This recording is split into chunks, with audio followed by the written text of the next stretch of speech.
प्रतीक का video of, audio of करो, ठीक है। चलो बच्चों, इस टॉपिक में सबसे पहली चीज जो आपको समझनी है,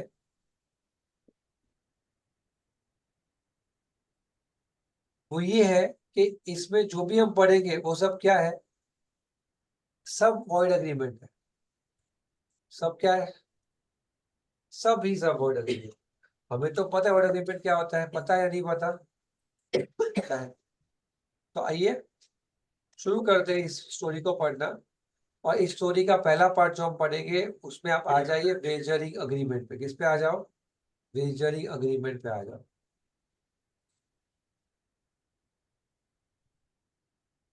सब लोग आपके नोट्स में वेजरिंग अग्रीमेंट ओपन कीजिए। ये वाला पीडीएफ अपडेटेड है, एक बार रिव्यू करते जाना, जब मैं आपको स्क्रीन शेयर करूँ तो चेक करते रहना। First thing what you need to learn is wagering agreement का मीनिंग, वेजरिंग अग्रीमेंट का meaning and subsequent elements, two features of wagering. सुनो, वेजरिंग यानी क्या? वेजरिंग यानी एक इवेंट के बेसिस पे बेट करना, यानी सट्टा खेलना। किस चीज का सट्टा? इवेंट के होने या ना होने का सट्टा। यहाँ पे हम कोई कॉन्ट्रैक्ट नहीं कर रहे हैं जिसके बेसिस पे हमारा इवेंट की डिपेंडेंसी पे हम वो कॉन्ट्रैक्ट करने की कोशिश कर रहे हैं। लेकिन यहाँ पे हम कॉन्ट्रैक्ट करने पे इंटरेस्टेड नहीं है। हम ये कहते हैं कि रतलाम में आज बारिश होगी या नहीं होगी, बताइए। इसमें कोई कॉन्ट्रैक्ट बिजनेस नहीं है, इसमें सिर्फ क्या है, या तो होगी या तो नहीं होगी। होगा तो ये जीतेगा, नहीं होगा तो वो जीतेगा, उसको हम मेजरिंग कहते हैं। इंडिया हारेगी या जीतेगी आज के मैच में? या तो हारेगी या तो जीतेगी। तो किसी ने कहा जीतेगी तो 500 दूंगा, हारेगी तो वो 500 देगा। अब ऐसे केसेस जहां पे विन और लूज का इक्वल चांस हो, ऐसे केसेस जहां पे विन और लूज पे पैसा देने या लेने की बात हो, ऐसे केसेस में जहां पे कॉन्ट्रैक्ट की कोई मगजमारी ना हो कि इंडिया जीतने पे 100 किलो रतावी से बेचूंगा, इसको ऑर्डर मिलेगा, ऐसा कुछ नहीं है। इंडिया जीतेगी तो दूंगा पैसा, या तो हारेगी तो नहीं। यानी जब आपका इवेंट ही क्या बन जाए, मेन कॉन्ट्रैक्ट बन जाए, इवेंट ही सब कुछ बन जाए, उसको हम वेजरी कहते हैं। क्या भारत देश में ऐसे मेहनत, ऐसा पैसा बिजनेस के बिना है? बिजनेस मेहनत वाला पैसा है, बिना मेहनत का पैसा है? बिना मेहनत का पैसा है, कुछ नहीं। करने का ही नहीं कुछ, बारिश आएगी या नहीं, 500 लगा दी बैट। आज वर्ल्ड कप में नीरज नीरज, ओलंपिक्स में नीरज जावित्रो में जीतेगा या हारेगा?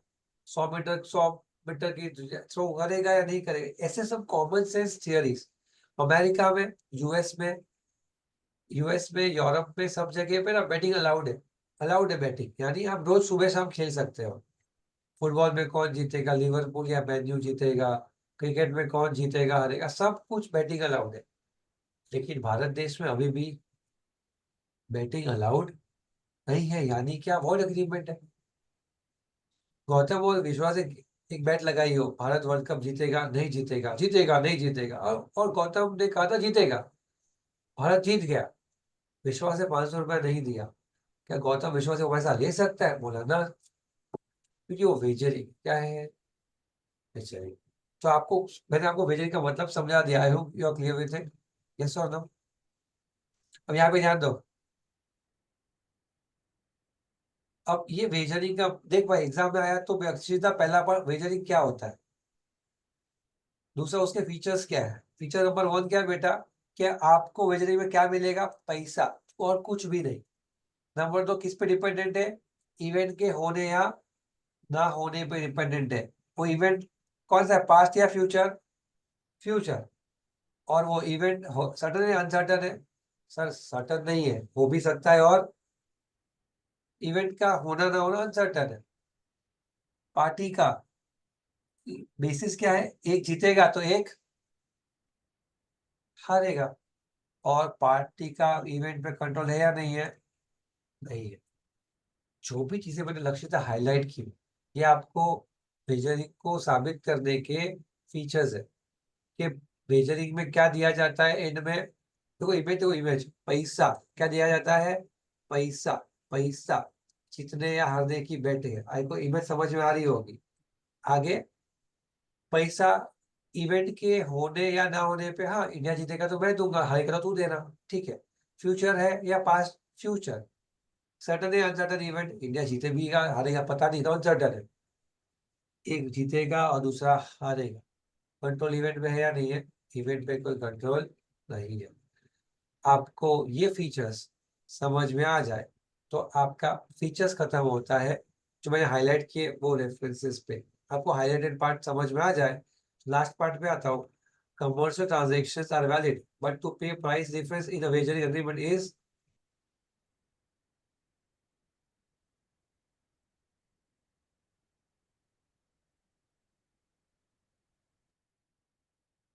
Commercial transactions are valid, but to pay price differences in a wagering agreement is void.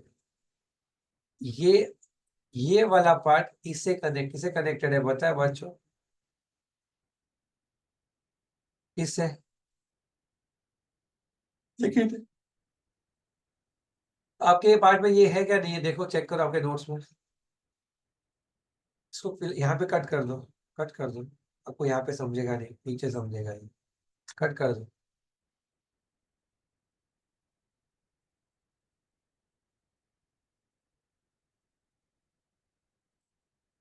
चलो, ये हाईलाइट पार्ट हो गया।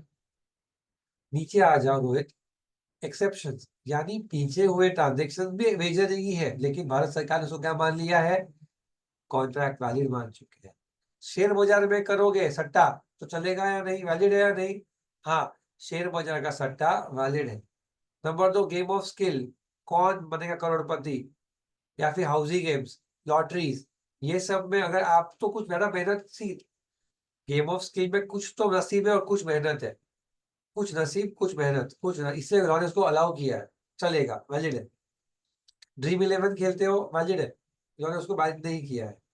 ऑनलाइन गेम्स खेलते हो, बैन नहीं किया है, उसमें भी पैसा जीतते हो ना, भाई ये 1 करोड़ तक के नकद इनाम बोलते हैं ना। क्या मेहनत करना क्या है उसके अंदर, लक भी है।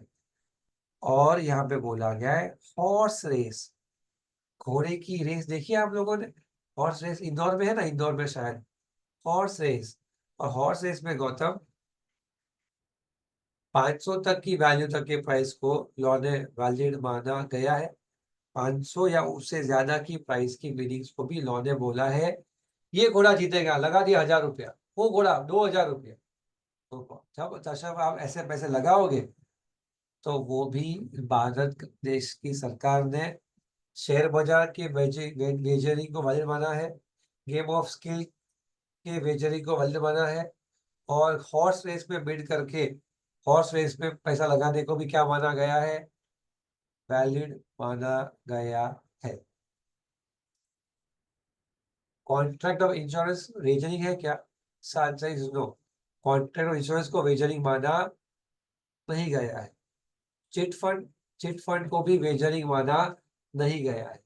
तो चिट फंड क्या करता है, सबसे पैसा लेके किसी एक को दे देना, अगले महीने वापस सबसे पैसा लेके किसी एक को दे देना, उसको वेजरिंग बोला गया है नहीं? नहीं बोला गया है। इंश्योरेंस कॉन्ट्रैक्ट तो अच्छी बात है ना। कॉन्ट्रैक्ट तो कंटीजेंट, कौन सा कॉन्ट्रैक्ट है, कंटीजेंट कॉन्ट्रैक्ट है, इसीलिए उसे वेजरिंग माना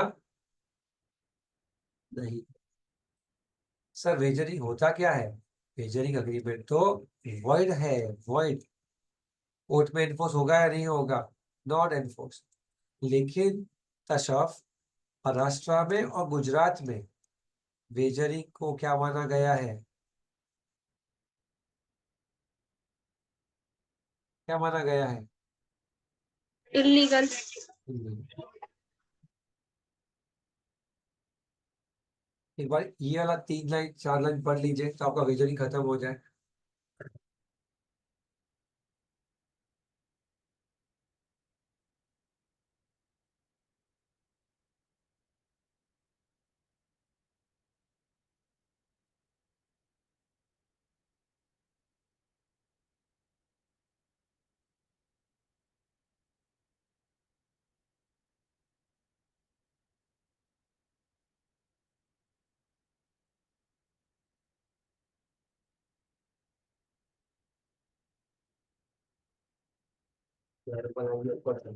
सीमा तू चावल खा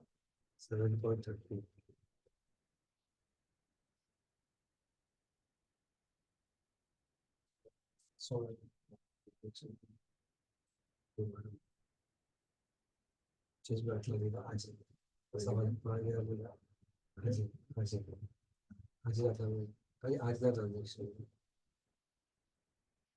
स्टॉक में से बस कितना मिलेगा अजय सवाल है मैंने जा 6.74 7.34 लोग पहले बार जैसे बस पूरी दुनिया बात 6%, 10% हो गए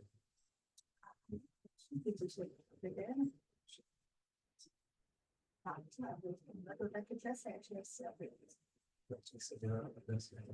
35,000 शेयर्स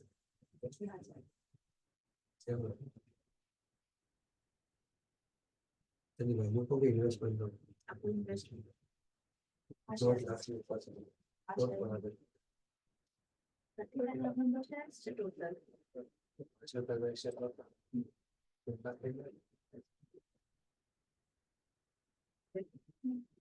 वो नीचे से जरा लाइट है अच्छा कितना मिला 5,000 से अरे 5,000 कितना लिखा है 5,000 5,000 शेयर से 3,000 बहुत ही रात कर सकता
भाई लोग हो गया होगा और सिर्फ इतना ध्यान दे दो मेरे पास सुनो ध्यान से कोई चीज इलीगल और कोई चीज वॉइड में क्या फर्क होता है तो बताएगा मेरे को हाथ ऊपर करके बताओ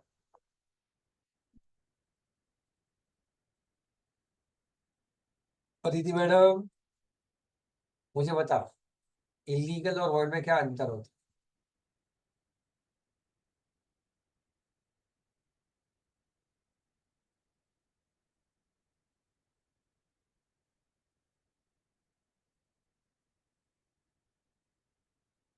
नहीं बोला नहीं बोलूंगी सर मैं क्यों बोलूं सर नहीं पता चलो अगर मैं कहूँ यहाँ पे ऑनियन कौन खाता है जैन नहीं है कौन जैन नहीं है यहाँ पे जो जैन नहीं है वेरी गुड कोई विश्वास जैन नहीं है वो आलू खाता है डॉक्टर ने उसे मना किया कि बेटा आलू मत खा तेरे को सेहत में ये प्रॉब्लम है 6 महीने तक आलू मत खाना तो उसे आलू खाना छोड़ दिया 6 महीने तक बीच में शादी में कुछ पसंद आ गया अच्छा खाना तो दम आलू एक बार सब्जी बीच में खा ली अब मैं जैन हूँ मुझे मेरा धर्म कहता है कि आलू नहीं खाना चाहिए मुझे मन हो गया शादी में दम आलू देख के मैंने भी खा लिया अब दोनों ने अपना प्रॉमिस तोड़ा ना खाने का लेकिन लेकिन कॉन्सेप्चुअली हम क्या कहेंगे बोला ध्वनिक सर ने पाप किया क्योंकि ध्वनिक सर के जैन धर्म में लिखा था कि नहीं खाने का आपने खाया तो ऐसा से मुझे तो सर लिखा ही नहीं है कि नहीं खाना चाहिए मैं तो खा सकता हूँ सर, मेरे को क्या दिक्कत, मैं तो डॉक्टर ने बोला किसी में नहीं खा रहा था। मैं कहना ये चाह रहा हूँ आप लोगों को, ये हर चीज जो वॉइड अग्रीमेंट है, जरूरी नहीं है कि उसको कानून ने बैन किया हो, प्रोहिबिट किया हो। जैसे कि किसी को डरा धमका के किसी के स्मगलिंग करवाना, ड्रग्स दिलवाना, ड्रग्स बेचना, ये सिर्फ वॉइड ही नहीं, इलीगल है। लेकिन किसी माइनर से लोन देना या लेना, वो इलीगल नहीं, वॉइड है। Hello, hello. अब मेरी बात को सुनो, माइनर को क्या बेचा, ड्रग्स बेचा, या फिर माइनर को वॉच बेचा, कौन सा गलत है बताओ। जिसने वॉच बोला उसको कौन की माइनर से अग्रीमेंट वॉइड ही होता है। हेलो, अगले एक्सेप्शन में ना आ जाए कौसी कॉन्ट्रैक्ट के, वॉइड ही है। Agreement with minor is void एब initio, agreement with minor is void एब इनिशियो। कैपेसिटी कॉन्ट्रैक्ट का पहला लाइन बराबर। ये माइनर को ड्रग्स बेचो तो क्या बन जाएगा वो वॉइड एग्रीमेंट, इलीगल एग्रीमेंट बन जाएगा। हेलो। तो वॉइड अग्रीमेंट और इलीगल में क्या अंतर है? हर वॉइड अग्रीमेंट जिसमें कानून ने कोई चीज मना की हो वो भी आप करो तो वो वॉइड ही नहीं, क्या हो जाएगा, इलीगल हो जाएगा। इलीगल हो जाएगा, पनिशमेंट मिलेगी, क्या मिलेगी गौतम, पनिशमेंट। वॉइड में पनिशमेंट नहीं मिलती, आप सिर्फ एनफोर्स नहीं कर पाते, इलीगल में पनिशमेंट भी मिलेगी। Hello, hello. आपको समझ में आ रहा है वॉइड अग्रीमेंट इलीगल एग्रीमेंट का अंतर? तो हर चीज जो आप नहीं कर सकते, एग्जाम्पल, दुनिया भर के एग्जाम्पल आपके पास आते हैं, इलीगल अग्रीमेंट्स के पार्ट पे किसी के, ये नहीं कहते ह्यूमन ट्रैफिकिंग इलीगल है, किसी को ब्राइब देना इलीगल है, कॉलेज में एडमिशन दिलवाना पैसा देकर इलीगल है, पुलिस स्टेशन में जाके कोई चीज को किसी लॉकअप के अंदर जाके छुड़वा देना पैसा खिलाकर इलीगल है। मैं ये कह रहा हूँ हर चीज जो वॉइड है वो इलीगल हो जरूरी नहीं है, हर चीज जो इलीगल है वो तो वॉइड है ही। तो वॉइड बड़ा है या इलीगल बड़ा है बताओ, अभी आप वापस गलती करोगे, वॉइड बड़ा है इलीगल बड़ा, क्या बड़ा बोलो, वॉइड। वॉइड या इलीगल, वॉइड क्या बड़ा है, इलीगल या वॉइड, वॉइड क्योंकि वॉइड के अंदर दोनों आ जाएगा, जो लीगल है वो, जो सॉरी जो जो इलीगल है वो भी और जो इलीगल नहीं है वो भी, क्योंकि हर चीज जो वॉइड है वो इलीगल नहीं है, पर हर चीज जो इलीगल है वो वॉइड। तो ये कहना चाह रहा है वेजरिंग भी जो है गौतम वो इलीगल, वेजरिंग जो है वो क्या है, वो महाराष्ट्र में और गुजरात में इलीगल है, बाकी सब जगह पे इलीगल नहीं है, सिर्फ क्या है, void। सिर्फ क्या है, वॉइड है, इलीगल।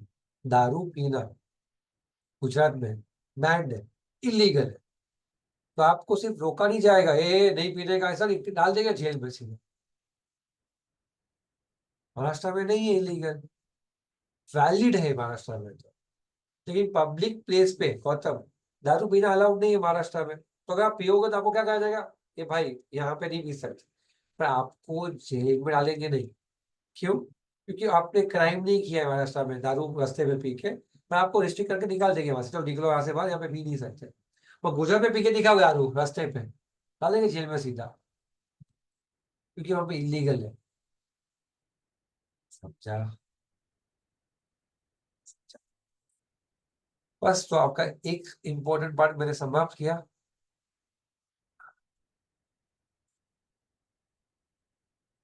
हाँ, काम मालूम चलिए बस 6 दिन। रेस्टिट्यूशन, ये वाले पार्ट पे आ जाओ। और मैं चाहता हूं ये वाला पार्ट रेस्टिट्यूशन में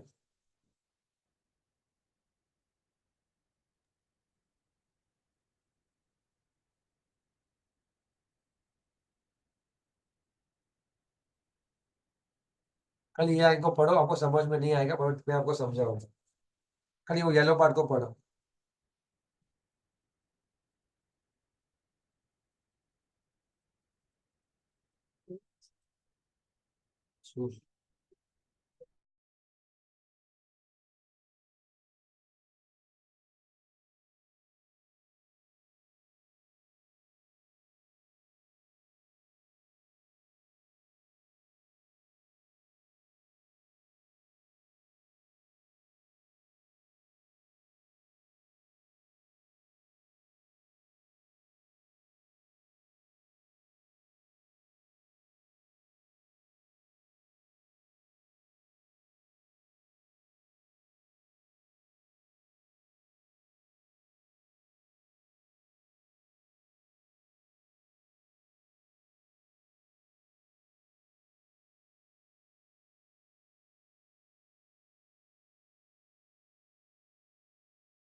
बच्चों अरे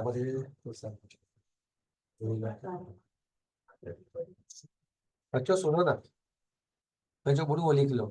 देखो हेडिंग रेस्टिट्यूशन, इस रेस्टिट्यूशन का सिंपल कर देता हूँ आपके एग्जाम के लिए। रेस्टिट्यूशन का हेडिंग लिख दो।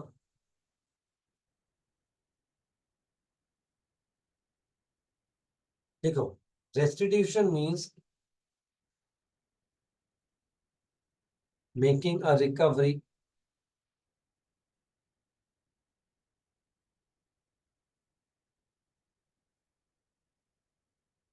with respect to anything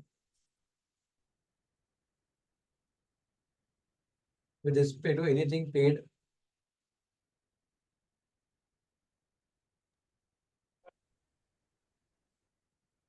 with respect to anything paid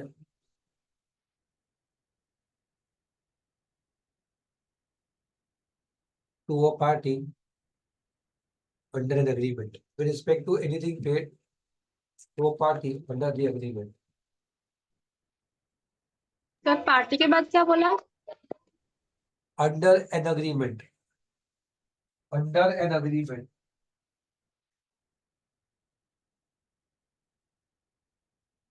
आगे लिखो। in all cases of valid contract, in all cases of valid contract, voidable contract, valid contract, voidable contract, void agreement,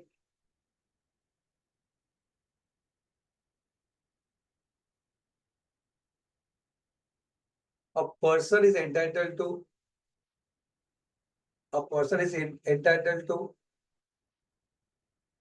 restitute the benefit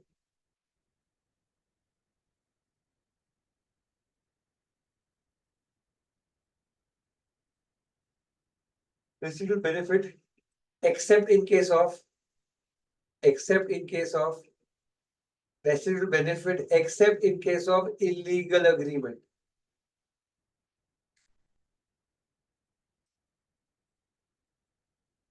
अंग्रेजी खत्म हुआ, सुन लो ध्यान से। रेस्टिट्यूट यानी वापस लेना। वॉइड कॉन्ट्रैक्ट बने, वॉइडेबल कॉन्ट्रैक्ट बने, वैलिड कॉन्ट्रैक्ट बने, हर चीज में जब कॉन्ट्रैक्ट टूट जाए, अगर आपने कुछ दे दिया हो तो क्या वो चीज वापस ले सकते हो? मैंने बोला जी हाँ, लेकिन सिर्फ एक उदाहरण में हम वापस ले सकते हैं नहीं है। उस उदाहरण का नाम क्या है? Illegal agreement. क्या है? Illegal agreement. हमने 5 लाख रुपए दिए थे, किसको कभी किसको, तो हमने दिए थे टीचर को कि वो पेपर हमें दे देगा एग्जाम के पहले, पेपर उसने नहीं दिया, ऐसे हमने दे दिए, क्या हम उससे वो पैसे वापस ले सकते हैं? जी ना, तो इलीगल में वापस नहीं कर सकते, बाकी हर चीज में वापस ले सकते हैं। ये है रेस्टिट्यूशन की समरी। समझा?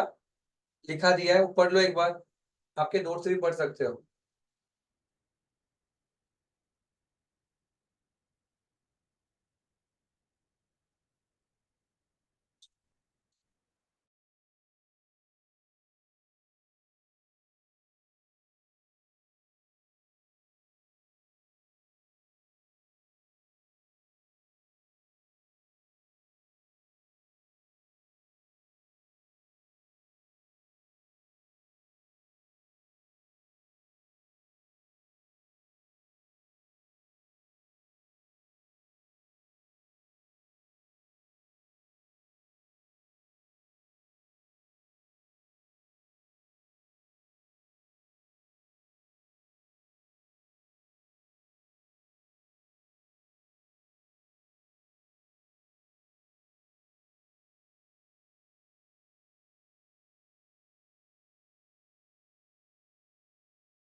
अच्छा ठीक है, ठीक है भाई, ओके चल।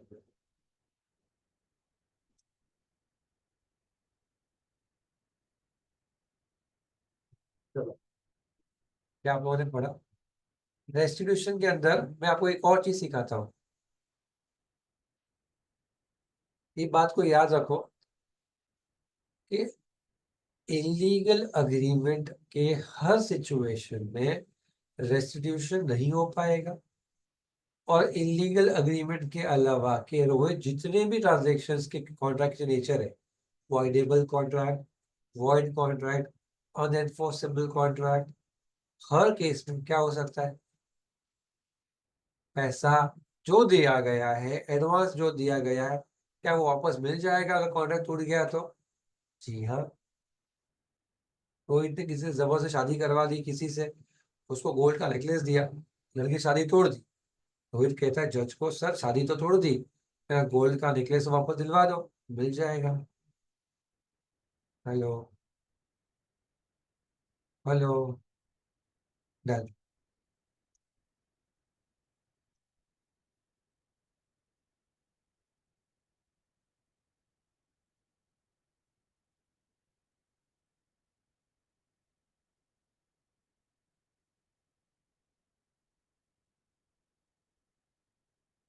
कॉन्ट्रैक्टर ने गवर्नमेंट से काम कर गवर्नमेंट के साथ काम किया था, और उसी बेसिस पे गवर्नमेंट के थ्रू कॉन्ट्रैक्टर को एडवांस पेमेंट मिला था, लेकिन कॉन्ट्रैक्टर ने वो काम पूरा नहीं किया और उसने वो कॉन्ट्रैक्ट को तोड़ दिया, वॉइड बन गया। क्या गवर्नमेंट को वापस पैसा मिलेगा जो उसने दे दिया था? तो हमने कहा हाँ, रेस्टिट्यूशन हो जाएगा। हेलो? क्योंकि इलीगल तो नहीं था।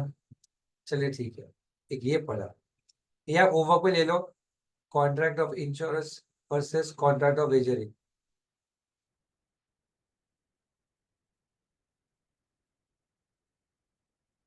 इंपॉर्टेंट नहीं है लेकिन काम का है, छोटा सा एग्जाम्पल है, आप पढ़ सकते हो।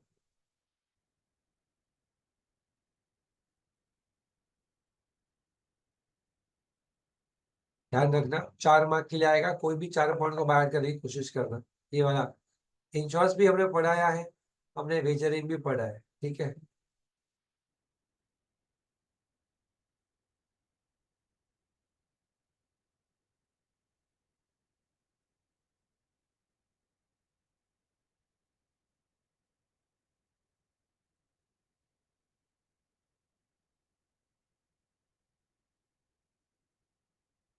अब एक ही चीज बची है लक्ष्य था, अनलॉफुल अग्रीमेंट्स। ये पूरा यहाँ तक का पार्ट अनलॉफुल में जाता है, और उसी के नीचे आता है पब्लिक पॉलिसी। फिर ये सब जो है वो आते हैं पब्लिक पॉलिसी में, यहाँ तक, ठीक है। एक खुशी की बात तो ये है कि मुझे आपके साथ एसओजी नहीं करना है, क्योंकि आशीष सर ने शायद पढ़ाना शुरू कर दिया है या करने वाले हैं। सेल्स ऑफ गुड्स एक्ट शुरू हुआ आज, कुछ शुरू किया। सर खत्म हो गया आज। खत्म हो गया। कल तुम लोगों ने मुझे बोला क्यों नहीं, सारे लोग चोर लोग सब, तुमको मैं बोला कि मुझे एसओजी लेना है, तुमने मुझे बोला, तुम जेविया ने मुझे कल बोला क्यों नहीं तुम लोगों ने। कल सर को जब मैंने तुम सर को बोला कि मेरा टाइम टेबल है, तो सर ने बोला एसओजी, तो सर निपटर लिया। तुम लोगों ने मुझे कल क्यों नहीं बोला। सर क्योंकि आशीष सर ने ऐसा नहीं बोला था कि अगर वो पढ़ाएंगे तो आप नहीं पढ़ाओगे।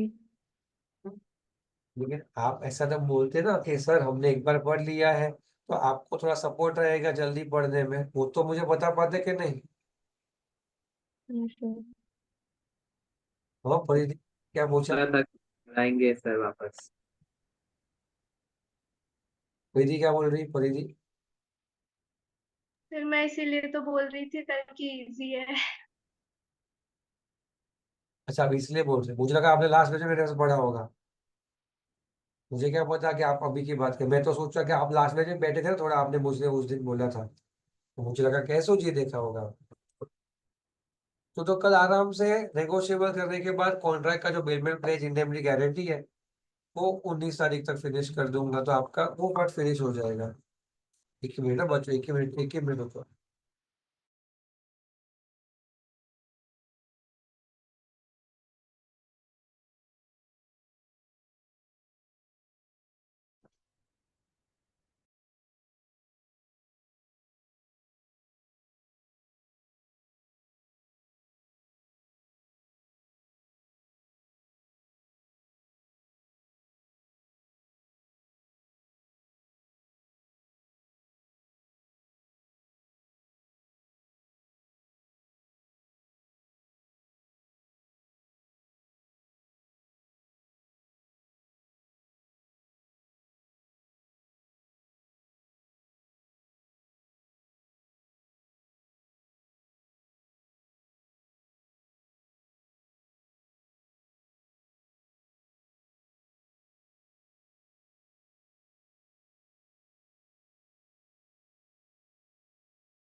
कैमरा ऑन करो, कैमरा ऑन करो, चीजी वाला फोन है, दे दो ना 20 सेकंड तो हाथ से।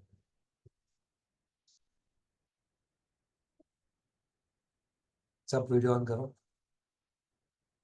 भी आप लोग ना एसओजी रिवाइज कर लेना पूरा, मैं उसके क्वेश्चन आंसर्स करवाऊंगा, ठीक है। ये सब खत्म होने तक, तब तक आप एक बार पढ़ के रख देना पूरा। गौतम, रोहित, देवयानी, हरिओम, कश्यप। कश्यप जाती है क्लास में कि नहीं जाती है? मैं जाती हूँ ना है ना, ठीक है, उनका तो नेटवर्क पूरा होगा। सर, वहां पर तो पूरा वहाँ पे तो ये नेटवर्क चलना चाहिए। जूम पे 2 नेटवर्क चाहिए, 2 नेटवर्क, एक नेटवर्क का नेटवर्क और एक अपना नेटवर्क। और उसमें सिर्फ एक नेटवर्क चाहिए, अपना नेटवर्क। चलो, अब ये थोड़ा सा ना, ये पेनफुल है, क्या पता है, अभी जो मैं पढ़ाऊंगा ना थोड़ा पेनफुल है, थोड़ा सा दर्द देगा आपको। तो जैसे पहले मेरी इच्छा थी थोड़ा फास्ट जाने की, बट ये एसओजे का रिलीफ मिला है ना, तो थोड़ा सा सांस में सांस आई है पढ़ाते वक्त आपको। तो थोड़ा सा मैं हल्के से लूंगा इस चीज को, एग्जाम पॉइंट ऑफ व्यू को भी, और आपको पढ़ाने के पेस पे भी। अब आप यहाँ पे है ना, सिर्फ इस पे फोकस करो, सुनो ध्यान से भाई, ध्यान से सुन। ये 1, ये 2, ये 3, ये 4, ये 5 और ये 6। लक्षिता, आपके नोट्स में आपको एग्जाम्पल शायद नहीं होंगे, बट आपके कंटेंट वहां पे सब है, 6 के 6। चेक करो तो 6 के 6 कंटेंट होंगे, हेडिंग्स आपके पास, एवरीवन, है कि नहीं है? है है ना?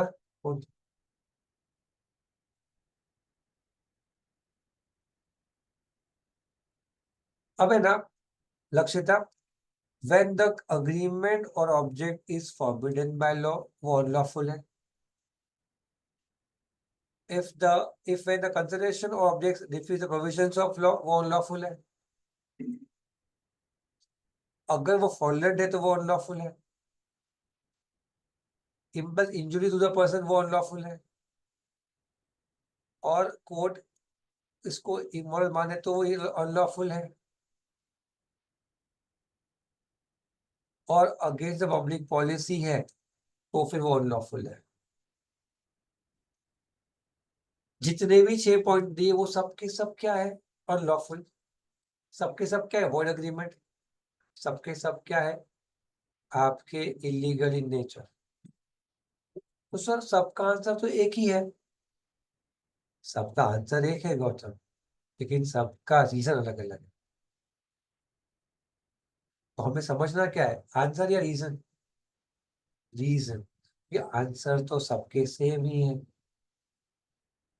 तो अनलॉफुल अग्रीमेंट में सबसे पहला पॉइंट, अभी आप मुझे हेडिंग दो वापस दे, यानी क्या था हेडिंग फर्स्ट का? It is when the agreement or object is dash. Sir forbidden by law. मतलब फॉरबिडन बाय लॉ, मतलब जिसको लॉ ने मना किया है, जिस अग्रीमेंट को लॉ ने क्या किया है, फॉरबिडन। जैसे child marriage forbidden by law, child marriage क्या हो जाएंगे? Forbidden by law. तो ऐसा अग्रीमेंट जिसमें लॉ ने फॉरबिड किया, वो क्या बनना चाहिए? वो वॉइड बनना चाहिए। क्या बनना चाहिए? Forbidden by law. आपको एग्जाम्पल लिखने की जरूरत नहीं है एग्जाम के अंदर, क्योंकि ये बहुत बहुत ज्यादा कंटेंट सेम टू सेम आने वाला है, बहुत ज्यादा। पहला, when agreement or object is forbidden by law। चोरी करना लॉ अलाउ करता है?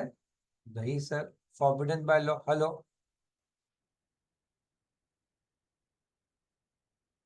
शादी of 17 year boy, taking dowry, forbidden by law.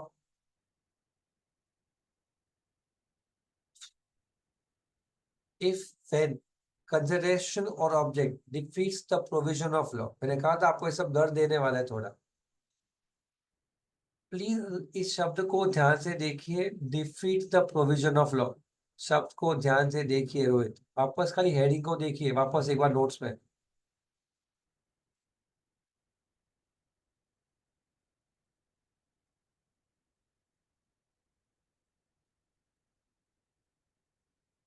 Example देता हूँ सुन। रोहित बोराना रिलायंस में जॉब करता है। जॉब करते वक्त उसे कहा गया कि आप रिलायंस के शेयर्स शेयर मार्केट से नहीं खरीद सकते क्योंकि आप रिलायंस के एम्प्लॉय हो, ऑडिटर हो, बराबर। तो रोहित बोराना ने खुद शेयर नहीं खरीदे, लेकिन सिर्फ यही लिखा था कि जो बंदा कंपनी में काम करता है वो रिलायंस के शेयर्स खरीद नहीं सकता मार्केट से। तो रोहित ने क्या किया, अपनी वाइफ के नाम को पे शेयर्स ले लिए। रोहित ने अपने पापा के नाम पे ले लिए और मम्मा के नाम पे ले लिए, जब उसको कुछ पता था ऐसा कुछ होने वाला है कंपनी के अंदर। और फिर जब सेबी ने उसको पकड़ा, ए रोहित तूने गलत किया है, रोहित बोलता है मैंने क्या गलत किया है, बोला तूने शेयर्स लिए। मैंने कहा लिए, लिए तो मम्मी ने है, पापा ने है, बीवी ने, और मैंने थोड़ी लिए। तो अगर ये परमिट हो जाता कि उसके बदले उसके मम्मी पापा या बीवी ले सकते हैं, तो कानून का उपयोग ही खत्म हो जाता, कानून का पर्पस ही खत्म हो जाता। इसको कहते हैं परिधि क्या, defeat the provision of law. क्या कहते हैं इसे, if permitted it will defeat the provision of law. अगर ये अलाउ हो जाता तो लॉ का ऑब्जेक्टिव भी क्या हो जाता, लॉ के ऑब्जेक्टिव का नाश हो जाता। तो रोहित, कानून क्या कहता है कि ऐसा अग्रीमेंट जो अगर हम परमिट कर दें तो it will defeat the provisions of law, तो वैसा अग्रीमेंट अनलॉफुल अग्रीमेंट माना जाएगा। एग्जांपल नंबर 2, बोल दिया कंपनी ने कि रोहित तेरी बीवी बच्चे भी नहीं ले सकते। तो रोहित ने अगले साल क्या किया, रोहित ने परिधि को फोन किया, परिधि, यस रोहित यार, I want to tell you something, कि let us make an agreement. मैं आपको कुछ इंपॉर्टेंट टिप्स दूंगा कोई शेयर के बारे में, आप वो शेयर को खरीद लेना, पैसे भी मैं दे दूंगा आपको एज ए लोन। फिर आप वो पैसे में जितना कमाओगे उसमें से 20% आप रख लेना, बाकी का पूरा मुझे दे देना, 80% मेरा। आपको कुछ नहीं करना है, पैसा भी मेरा, टिप भी मेरा, आपको सिर्फ अपने अकाउंट में लेने हैं। चलेगा, बोला हाँ। अभी रोहित और भाई जी ने क्या बना लिया, अग्रीमेंट बना लिया, राइटिंग करके साइन कर दिया, पार्टनरशिप डीड जैसा नहीं, एक अग्रीमेंट जिसमें 80% रोहित और 20% परिधि। हो गया। बनने के बाद रोहित ने डाला 10 लाख रुपए का लोन दिया परिधि को, और 10 लाख के शेयर परिधि को खरीदने के लिए बोले रिलायंस इंडस्ट्रीज के। मानो उसका भाव हो गया 15 लाख रुपए। 6 महीने के बाद रोहित ने कहा मुझे वो पैसे वापस कर दीजिए। परिधि ने कहा मैं नहीं दूंगी। अब रोहित वो अग्रीमेंट लेके जाता है कोर्ट में, टिंग टिंग टिंग टिंग टिंग टिंग, मुझे मेरा हक का पैसा चाहिए, मैंने 15 लाख रुपए। क्या कोर्ट को मदद करना चाहिए? अगर कोर्ट मदद करेगा रोहित की तो कानून का उपयोग खत्म हो जाएगा, it will defeat the provision of law. कानून ने उसे मना किया था ऐसा करने से, तो उसने क्या किया, उल्टा सुल्टा करके ऐसा ऐसा करके वो वही काम करने की कोशिश कर रहा है जो उसको करना नहीं चाहिए था। तो ऐसे अग्रीमेंट जिसको, अगर रोहित का अग्रीमेंट जो साइंड है परिधि का, फिर भी रोहित कुछ कर पाएगा नहीं, क्योंकि वो अनलॉफुल माना जाएगा। रोहित ने साइन की थी परिधि की 80-20 का रेशियो रहेगा हमारे दोनों के बीच में, फिर भी रोहित वो पैसे ले पाएगा नहीं। परिधि ने 1 रुपया वापस नहीं किया, रोहित कुछ कर पाएगा नहीं। That is what the benefit of this provision is. समझा क्या? समझा? मैंने कहा था थोड़ा सा पेन होगा। पॉइंट नंबर 2 हुआ, पॉइंट नंबर हो रहा है पेन, थोड़ा थोड़ा पेन हो रहा है, थोड़ा थोड़ा पेन पहले से बोलता होगा तो फिर थोड़ा ध्यान दो ना। ठीक है, अभी तक मैंने कोई बोला नहीं पेन होगा, आज मैं बोल रहा हूँ पेन थोड़ा सा होगा। ठीक है, आगे जब आज ही दिन होगा, आगे आज से आगे के कोई चैप्टर में पेन नहीं होगा, सिर्फ ये चैप्टर में थोड़ा पेन।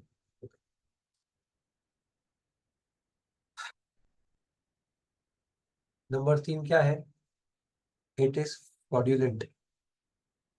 अगर वो अग्रीमेंट फ्रॉड्यूलेंट है, फ्रॉड्यूलेंट, तो फिर वो अग्रीमेंट एनफोर्सेबल नहीं है। हेलो, मिला आपको तीसरा पार्ट बेटा?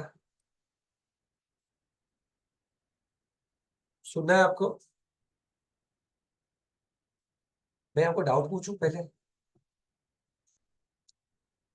अगर अग्रीमेंट फ्रॉडुलेंट है तो अग्रीमेंट वॉइड हो गया, वॉइड अग्रीमेंट है या ना, अनलॉफुल भी और वॉइड भी, बोलो है या ना, हुआ। लेकिन मैंने आपको सिखाया था कि अगर कंसेंट फ्री नहीं है ड्यू टू फ्रॉड तो वो वॉइडेबल होता है। अभी वापस आपने हाँ बोला, अभी मैंने बोला वॉइड अग्रीमेंट होता, आपने वापस हाँ बोला। तो वॉइड होता है या वॉइडेबल, बताओ। हरिओम। धन्यवाद हरिओम, आपने हमें दर्शन दिए, धन्यवाद। इतना मस्त तेरा क्लैरिटी आ रहा है, इतना मस्त बैठा है चुपचाप, तो वीडियो ऑन क्यों नहीं करता है तू? पूजा करता है घर पे, ओम ओम ओम ओम स्वाहा, ऐसा करता है पूरा दिन? No sir. क्या हो गया? No sir. तो क्या करता है? नहीं करते। तो फिर वीडियो ऑन क्यों नहीं रखता? सर इतनी देर बैठा था नहीं। हाँ, इतनी देर बैठा था नहीं सर। इतने देर बैठाता नहीं है? यस सर, कैमरे के सामने। तो खड़े रह के कैमरा लेके चल, मोबाइल से तो देख रहा है वैसे भी। Yes sir. घूमने जा। मेरा एक स्टूडेंट था देवेश, सी फाइनल का, वो ट्रैकिंग पे गया था, कहाँ गया था ट्रैकिंग पे? ट्रैकिंग में ही वेंट टू माथेरान। क्लास चालू है, बोलता I will not switch on the video sir, I am on trek. No problem, keep your video on. बंदे ने ट्रैकिंग पे 3 घंटा चढ़ा, 3 घंटा लेक्चर पढ़ा, चढ़ते चढ़ते लेक्चर सुन रहा है। तू भी चढ़ते चढ़ते कर, चलते चलते कर, जो करना है कर, ठीक है? चलिए, मेरा आंसर रोहित गौतम देगा। Fraudulent, voidable, fraudulent, void. Sir void. अरे आंसर क्या है? वॉइड। क्या वॉइड? वॉइडेबल तो सिखाया हुआ है पहले से, वॉइड वाले।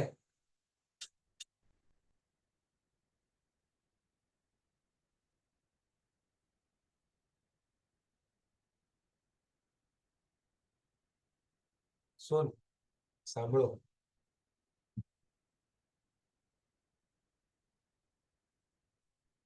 अगर एक इंसान दूसरे इंसान की साथ फ्रॉड करता है, तो दूसरा इंसान तो क्या है प्रीति?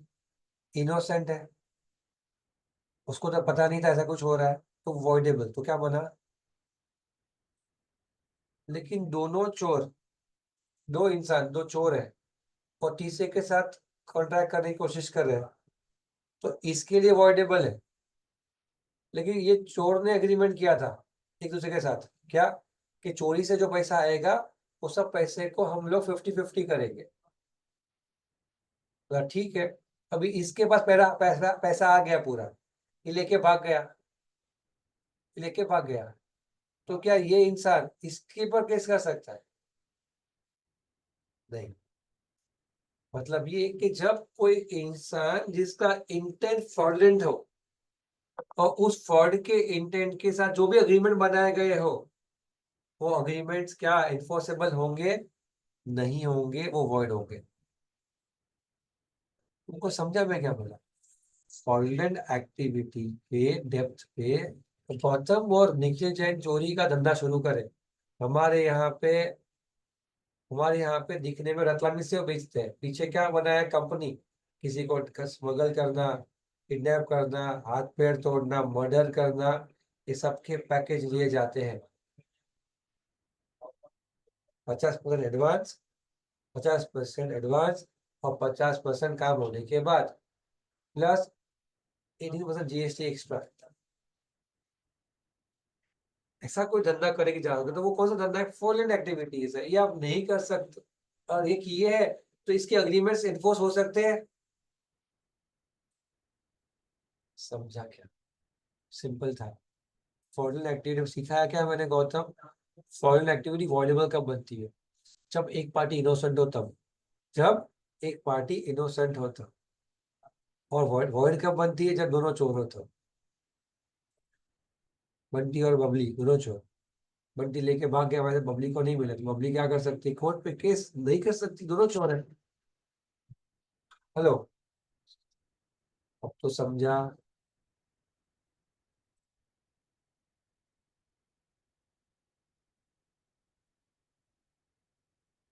पॉइंट नंबर 4 देख विश्वास।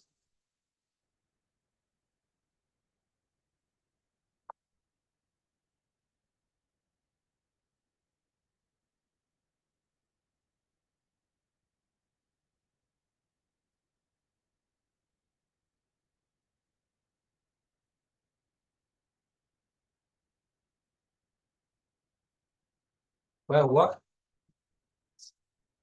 सुन भाई, सुनो ध्यान से। implies injury to the person, है ना? मिला आपको, मिला? सुनोगे, सुनोगे, थोड़ा सुनोगे? सुन बड़ी दी, सुन।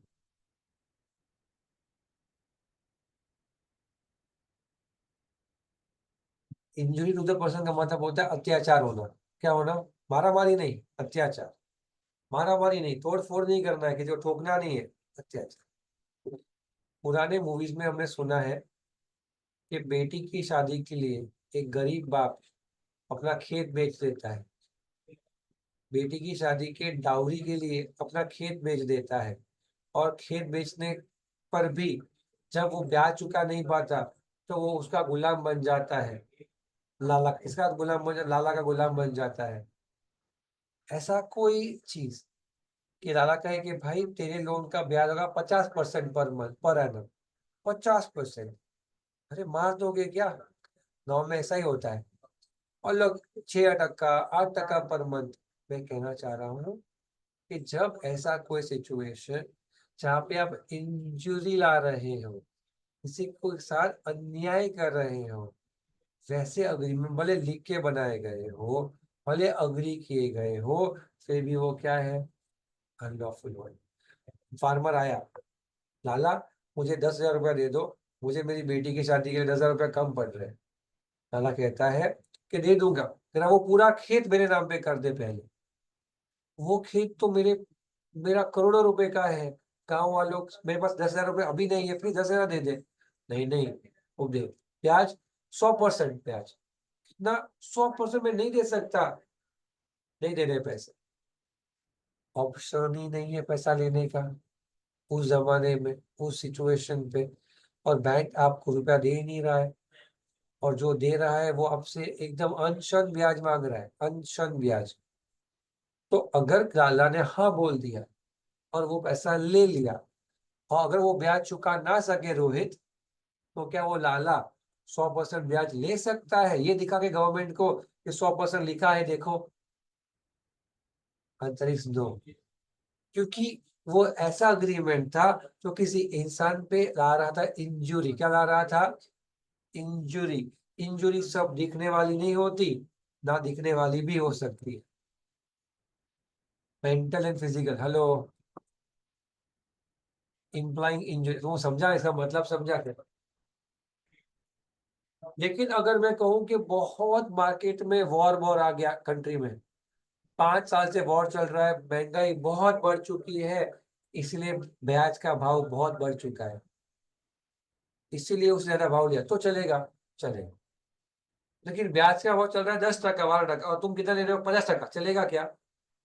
नहीं चलेगा। तुम साढ़े लोगों को, पब्लिक को दबाते हो, उसकी मजबूरी का फायदा उठाते हो, नहीं चलेगा। समझा क्या? इसका मतलब ये होता है। एक बार नाम देखो और थोड़ा सोचने की कोशिश करो।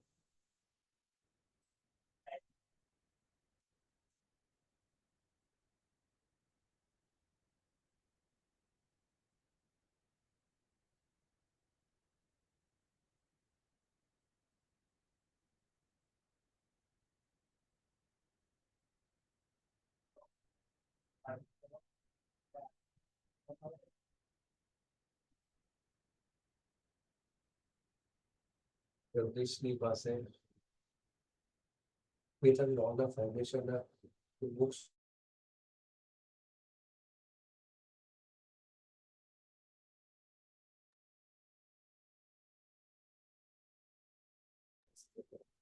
बोलो, 5वां पॉइंट क्या है रे लक्ष्मीदार?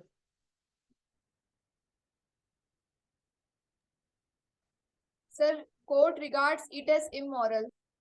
जब भारत के कोर्ट को लगता है ये ऐसा चीज करना क्या है,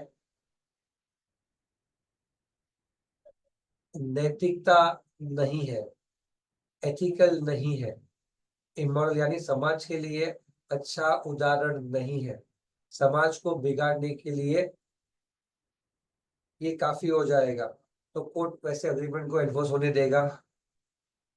जैसे कि मैं बताता हूँ कैसे। विश्वास कैसेरा कहता है तो सर इंदौर में सिगरेट की डिमांड बहुत ज्यादा है, लेकिन पीने की जगह बहुत कम है।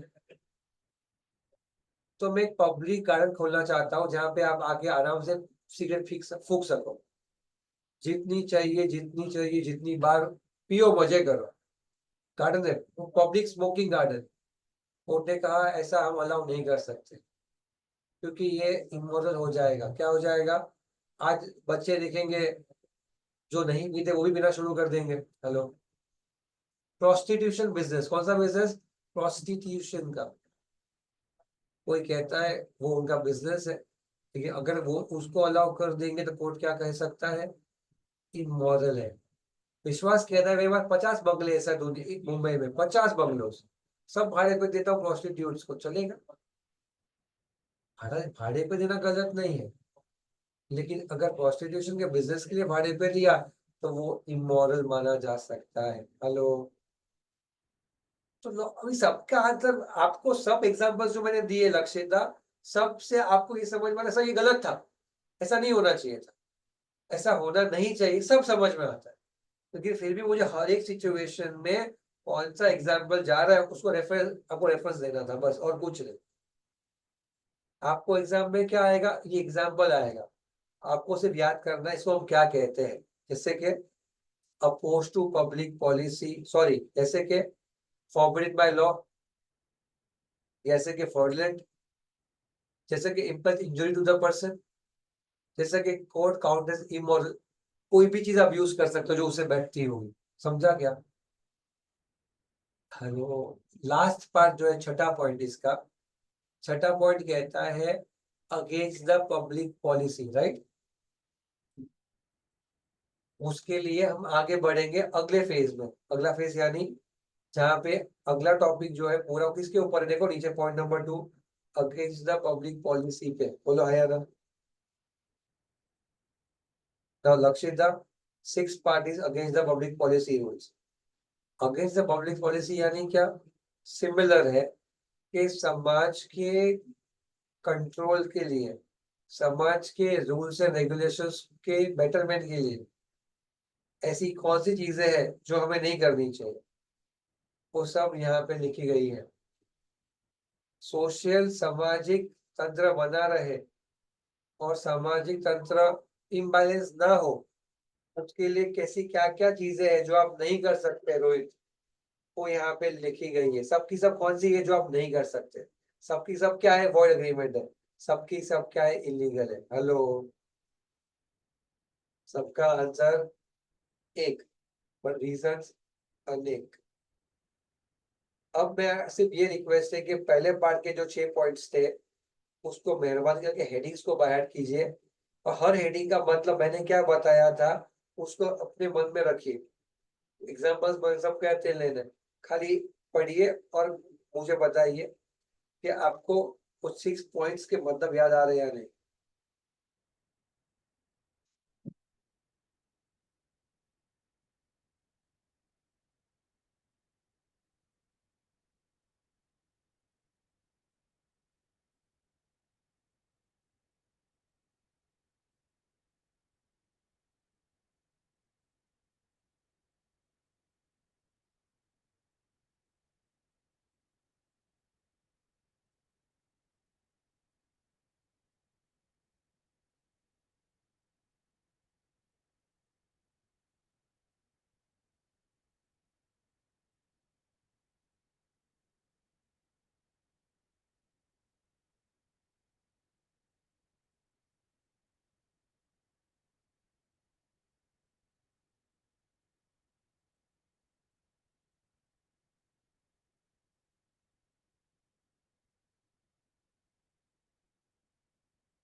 सर हाँ, सर इमोरल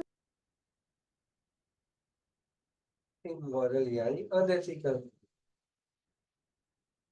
अनएथिकल, इमोरल यानी क्या, तो कैसे समझा? और इमोरल यानी जैसे मैंने बोला कि सिगरेट स्मोकिंग का रेस्टोरेंट ओपन करना, प्रोस्टिट्यूशन का बिजनेस करना, चोरी करवाना, पेपर चेकिंग के पेपर्स लीक करवाना, ये सब करप्शन करना, ये सब भी इमोरल में ही आएगा।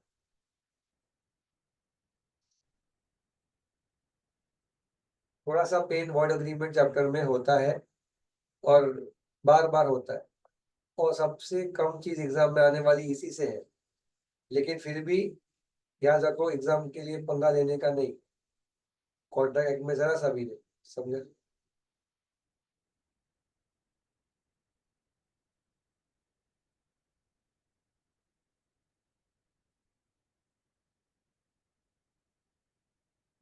चलो पहला बात सबको, पहला क्या है, जो भी चीजें लॉ ने फॉरबिड की, लॉ ने मना किया तो करनी ही नहीं है। नंबर 2 क्या था वहां पे, if permitted it will defeat the provisions of law. अगर अगर परमिट किया तो प्रोविजंस ऑफ लॉ क्या हो जाएंगे, डिफीट हो जाएंगे। Number 3 it is fraudulent. Number 4 injury दे रहा है किसी इंसान को या उसकी प्रॉपर्टी को। Number 5 it is immoral, it is immoral, immoral है सर, वो चीज गलत लग रही है, समाज के हित में नहीं है sir. And number 6 against the public policy. ठीक है, ठीक है, ठीक है, ठीक है, ठीक है। अब आपकी वो पीडीएफ में यहाँ पे ध्यान दो,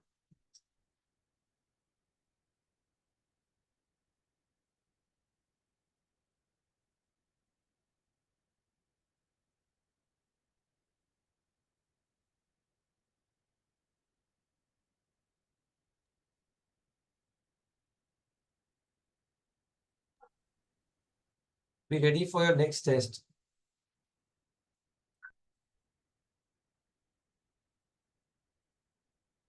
कौन है वो पीछे को है वो? बच्चों मार्क करो question number 2, question number 3, question number 4, question 5, question 6, 7,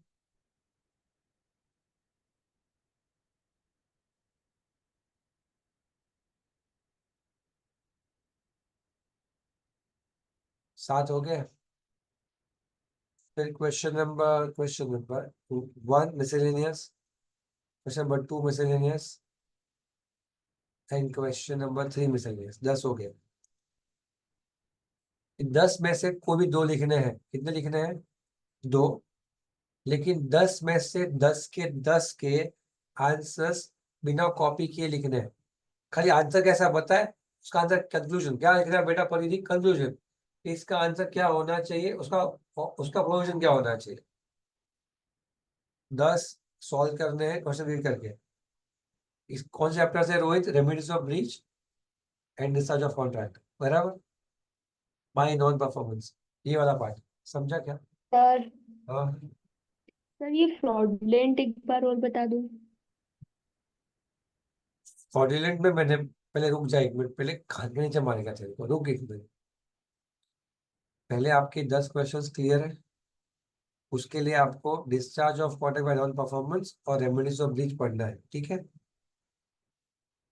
और 10 क्वेश्चंस को सॉल्व करके आना है, writing and theory reading what ever it is, ठीक है। Electricity, Yeah. 2.90. Because chance if extra pay करें, छोटे बनाना में हमें pay नहीं करते, after the reduce and not.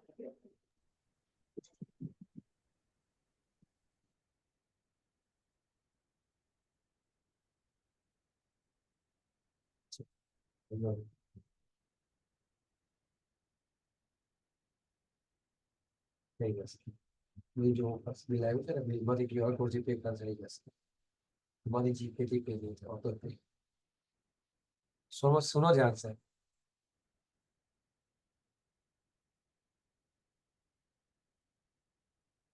आज वापस 8 PM को हम इसको कंटिन्यू करेंगे। अगर आप नहीं जाने वाले हो कहीं पे तो मैं 7 बजे भी आने की कोशिश करूंगा, बट वर्स्ट केस में 7 से 8 के बीच में 1-1.5 घंटा और पढ़ेंगे। कल का टाइम टेबल है 1:45 से 2 के बीच में मैं क्लास शुरू करूंगा। कितने बजे? 1:45 से 2 के बीच में। तुम लोगों का लेक्चर सुबह का होगा डिप्स में। तो कल भी नेगोशिएबल इंस्ट्रूमेंट एक्ट जो मैं कल 4 घंटा लेने वाला था, आप मान लेना कि मैं कल 60% से लेकर 70% नेगोशिएबल इंस्ट्रूमेंट पूरा करूँगा। कितना पूरा करूंगा? 60 to 70। क्या करेगा? अगर जरूरत अभी नहीं लग रहा है मेरे को, क्योंकि आपका एसओजी हुआ है।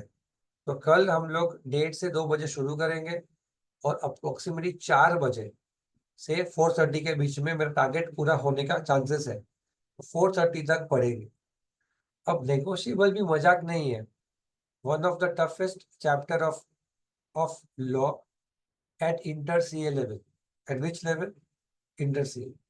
तो कल का जो मेथड होगा पढ़ने का थोड़ा अलग होगा। कल आपको लिखना है, जो मैं सिखाऊं सब लिखना है।